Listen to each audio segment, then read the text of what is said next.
Bonjour chers collègues, avant d'aborder le sujet proprement dit, permettez-moi de me présenter.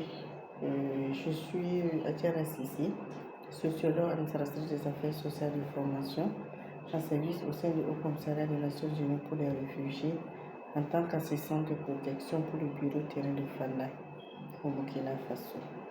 Pour moi, la diplomatie humanitaire vise à convaincre les décideurs et les leaders d'opinion à agir dans l'intérêt des personnes vulnérables tout en respectant les principes fondamentaux des mouvements de la Croix-Rouge et du Croissant-Rouge. Elle permet à cet effet d'obtenir une meilleure prise en compte des besoins humanitaires dans les décisions publiques, d'avoir un accès humanitaire plus élargi, d'avoir une grande influence et une visibilité, d'avoir une meilleure mobilisation des ressources et surtout de tisser des partenariats plus efficaces pour soutenir les populations plus vulnérables.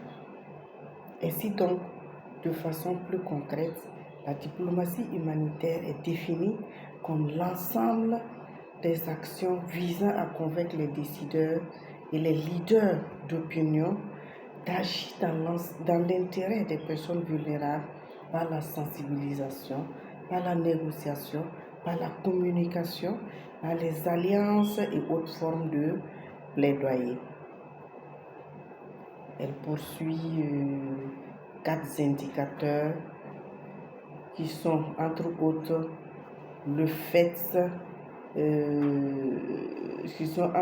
la responsabilité de convaincre, c'est-à-dire qu'il convient à chaque société et fédération internationale, elles ont plutôt le devoir d'utiliser leur influence pour promouvoir les principes fondamentaux et défendre les intérêts des populations plus vulnérables.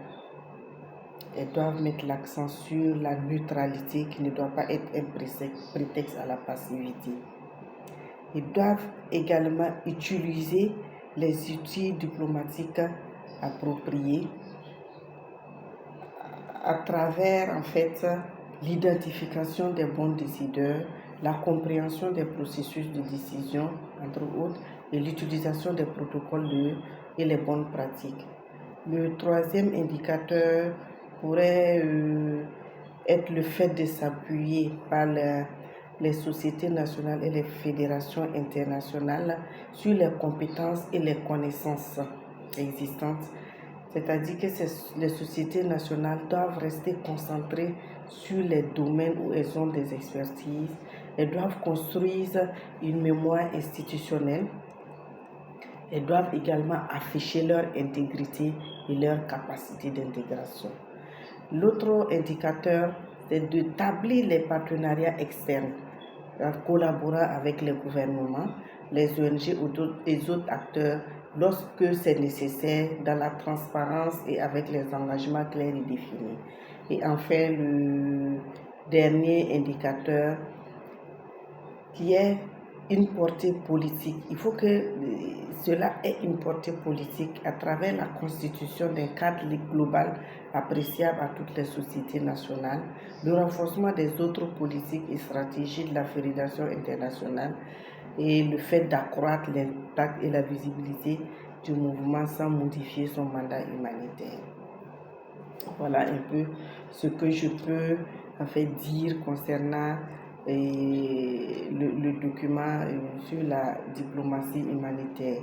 Et pour nous, de façon brève, la diplomatie humanitaire, c'est un devoir stratégique du mouvement de la Croix-Rouge et du Croissant-Rouge. Elle repose plutôt sur la persuasion, la compétence, l'influence, la collaboration et la défense active des personnes vulnérables dans le respect strict des principes fondamentaux. Merci.